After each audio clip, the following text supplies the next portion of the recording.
So my first year, I think it was his second year, and he was might have been a QC his first year. So I got to know him like my rookie year when he was out there, and then he took over the quarterback room, so got to know him a little bit more from that. So really like my first 3 years there were spent getting to know him, and through camp and kind of like both behind the scenes and like a front role. So it was cool to kind of have it all come full circle. What sort of impressed you about him back then, even as he was kind of grinding through the lower levels of like the NFL coaching ranks? I always thought he had like a great voice on the field, especially like things that you notice when you're younger players, like the energy that someone brings at practice. And he's always someone that like had just consistent energy day in and day out, no matter what he was doing.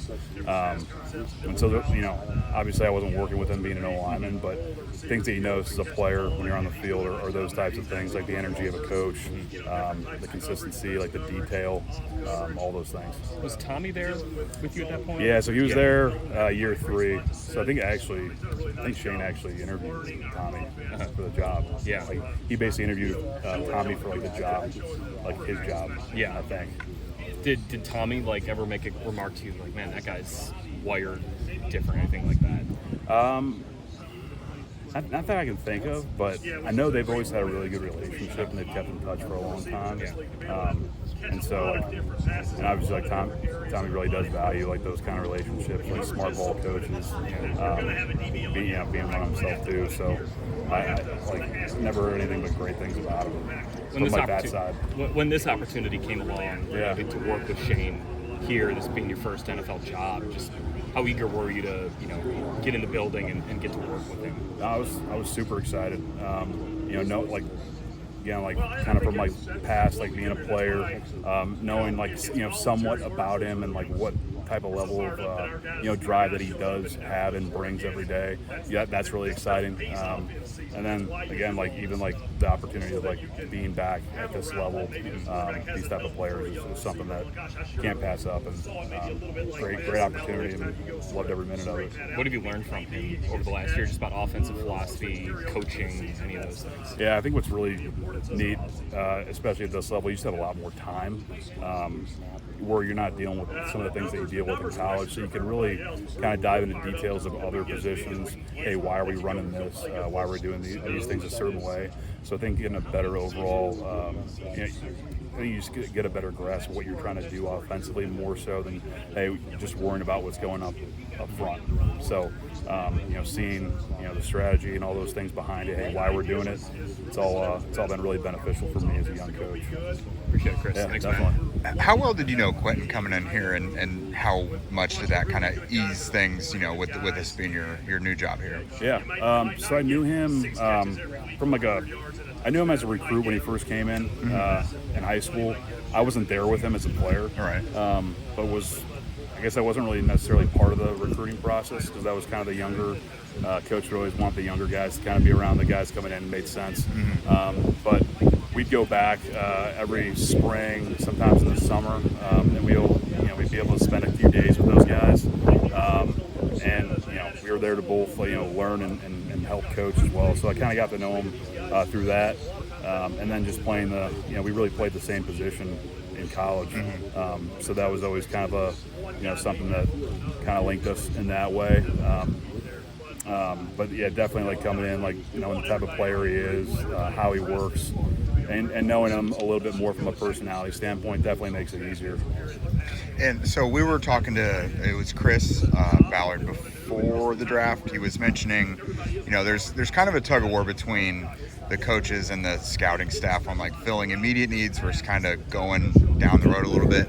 You guys have done a really, it seems, intentional job with the offensive line. Last year you got Blake and Jake, and now this year, Bortolini and Matt. How important is that, especially with like modern O-line play, to get those guys in early before you like really need them? No, it's huge, and I think Tony's done a really good job with that in terms of like how we're going to go about developing these players. Like every one of these guys has a plan when they come in. Hey, these are the things that they need to get better at. These are the things that they really need to work hard at. So Tony's done a really good job in terms of kind of setting that landscape of how we're going to go about doing that. And then just the way the NFL is now, there's just limited time and limited reps, so you have to make every one of those count, and you have to learn off everything that you're doing. It's not the old days where you get a million reps of banging your head against the wall and getting better that way. It's how do you build a player mentally, and then the physical part obviously comes with the reps, but how do you build them outside of the field? And with Jake Witt, he had the injury that cost him the whole year, but he was around like every practice we were at. He was out there taking a look at everything.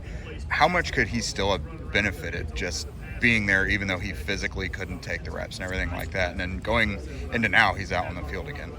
Yeah, I think anytime you can be on the field, learning, especially like someone that hasn't necessarily played a ton of football, like the physical reps, those are always huge. But what I thought Jake did a really good job was, especially like in the afternoons, he was able to come in, see the corrections, see what we were doing that week, game plan wise, and learn from the guys that way.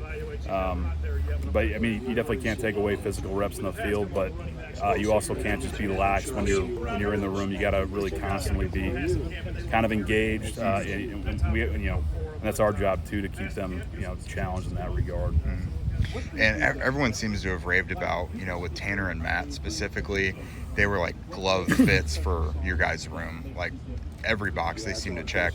Is there anything that has surprised you about either of them now that you've got them in the building, or like has it just been like they are that fit that you guys thought they were? Yeah, it is crazy how it all worked out the way it did, because they are really like a perfect fit for this, this team, this culture, the culture that we have in the O-line room. Just in terms of the way they approach the field every day and how they work. They really do have like a mindset of like, this is what I need to do personally to get better, and they really do attack that each and every day. Can't say enough good things about how they just attacked every day. And I've got to think, Ryan, Quentin, Braden, those guys being the older dudes in the group, like have they just been in their hip pockets learning everything they can? Oh yeah, and that's what it is really like beneficial when you have three players like that who have played the amount of high level football and have done it really, really well. To have them be at everything that we're doing, both set the example, and then something unique is those guys will also take those guys under their wing, and really the whole line. Those guys do an incredible job of teaching them both, on the field, whether it's through drills or in the classroom. So I think we have a unique situation and culture that way in the O-line room.